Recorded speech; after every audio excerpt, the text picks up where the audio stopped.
It's time for another big Sunday brunch, and this week we're doing potatoes. Here's the thing. I didn't eat potatoes for about 15 years because the doctor recommended that I not eat potatoes for 15 years, so I am making up for lost time. I have been trying to not make every big Sunday brunch potato focused though, so this week I'm also making these eggy tofu crispy bites. I don't have a good name for them. I use some shani seasoning and olive oil and toss them up and then add in some cornstarch. And it made them so deliciously crispy and flavorful and delicious. I just spread them out on some parchment, make sure nothing's really touching. And then you roast them in the oven at 400 degrees for 45 minutes. I like mine extra, extra crispy, so you might want to do yours a little less than 45, but that's what I like. These are some russet potatoes that I got in my Odd Bunch delivery this week. And like I said in the beginning, I hadn't had potatoes until I went vegan. And even then, it took me a couple of years before I ventured into potato land. So this has been really exciting for me, playing with all the different types and textures of potatoes. And this week I decided to go russets, which I find gets crispy on the outside and fluffy on the inside when you put them into like little roasting nuggets.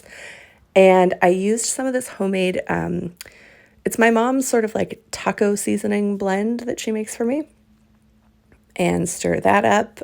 And I just use the exact same bowl as I did for the tofu because why bother dirtying two things?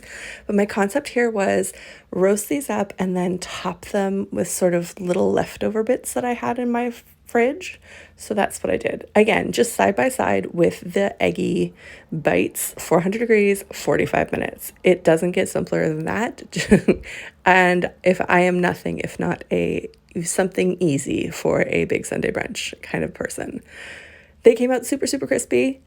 Oh, so delicious.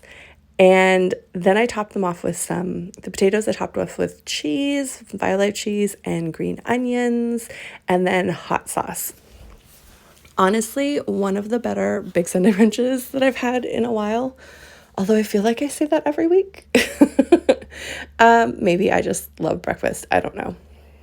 Either way, this was a super fun, crunchy, crispy, yummy sort of breakfast deal, and I threw hot sauce on everything. And yeah, just a delicious way to start the morning. I hope you have a really good Sunday, and I'll see you back here next week.